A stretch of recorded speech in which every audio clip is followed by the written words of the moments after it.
Okay, so now I'm going to give you some really invaluable marketing advice. If you're in the video business, which I guess you're in if you're watching this, you want to sell your videos. What's the point in putting them on Facebook and getting likes? It's ridiculous. You can't take likes to the bank. So here's some advice on how to market and sell your stuff. And this is actually based on a totally true story, right? It wasn't about video. I had written this book. I've written lots of books that never got sold. I got a stack of manuscripts this high, novels and stuff. Nobody wants to buy them. So I'd written this book and I had this idea to write this book about the impact of technology on history and culture and media and stuff like that. It was a very complicated academic kind of a thing. And of course, nobody wanted to publish it. Okay, fine. Anyway, I have this friend, Mark Bittman. He used to be the food critic for the New York Times, and he's written the best-selling cookbook in American history. It's called How to Cook Everything. It's a yellow, you probably got one at home. It's a big, thick cookbook. He did another green one, which is vegetarian. The guy made a fortune out of this thing. And so I had lunch with him, and I said, Mark, I can't sell my book. And so he said, go see Angela. Angela is his agent, all right? Angela's been his agent forever, and obviously with his cookbooks and stuff, she put Angela, all her kids through school, and probably bought a house in the Hamptons and redid the kitchen and everything else based on Bittman. So she owed him. So I called up Angela, Bittman called up Angela, and I called up Angela, and of course Angela had to see me because she owed it to Bittman. She wasn't really particularly interested in me, she didn't know who I was, and I sent her my treatment of my book, The Media Revolution, or whatever the hell the thing was called, and she said, let's have lunch. Very Manhattan kind of a thing, right? So we go to this fancy restaurant in the 50s, and I'm sitting there, and she comes in the door. I didn't know who she was. She got a big hat. She looks like Bella Abzug with this bag. She's carrying, one of these Upper West Side, very aggressive old Jewish ladies who's been in the business for years. So she sits at the table with me, and I thought, all right, now we're going to sell my book. And she turns to me and she says, I read your treatment. I can't sell it.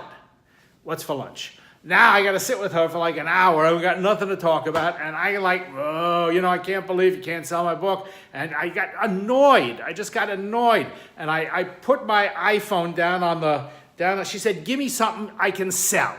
So I took my iPhone out and I put it down on the table, smacked it down, and I said, I can show you how to make $1 million with this thing. And she turned to me and said, that I can sell. And 2 weeks later, I had a contract with McGraw-Hill, and they published my book, iPhone Millionaire, which, needless to say, I recommend you buy and you read. And it did okay. I mean, it's been a couple of publishing, it won all kinds of awards. People read it, people like it. It was very commercial. It was very commercial. And that's the secret to selling stuff. You got to be commercial. Now, when it comes to the video business, you don't get to see Angela, but you are competing against, turn on your cable channel. I always say to people who want to be in the business, you have this fantastic machine in your living room that gives you up-to-the-date, minute-to-minute updates on what the cable industry is buying.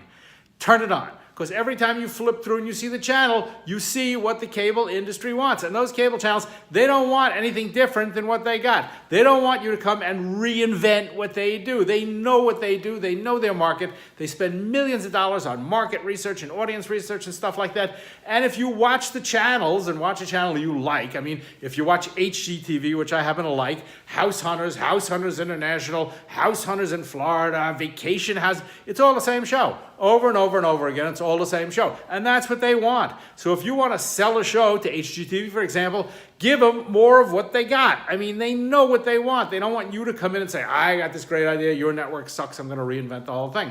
It's like McDonald's, right? It is what it is, And so they got, filet of fish, and they got a Big Mac, and they got a cheeseburger, they got Cokes, and they got fries, and that's all they got. And that's what they sell. So if you want to sell something at McDonald's, you don't go there and go, it's fantastic, lobster, you're going to love this thing, lobster terrain. They're going to throw you out the door. But if you go in and you go, I got a great cheeseburger, it's a little different, it's cheaper than what you got, I think your people will like it, you got a shot. So you got to look at, it's a business. It's not an artistic, you're not creating art for like this thing, for the Museum of Modern Art. You're selling a product. So the product you sell has to be one that sells. It has to be marketable. So you can save your 5-hour documentary on, whatever it is that you've been working on, the coal miners in New Jersey. That's great. Do that in your spare time. But if you want to make a living, market, sell, pitch stuff that people want to watch. And how do you know if they want to watch?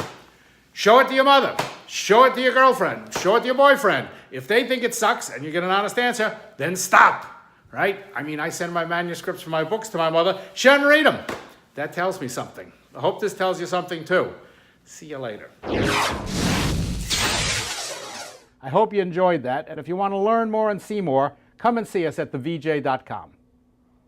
Is that right?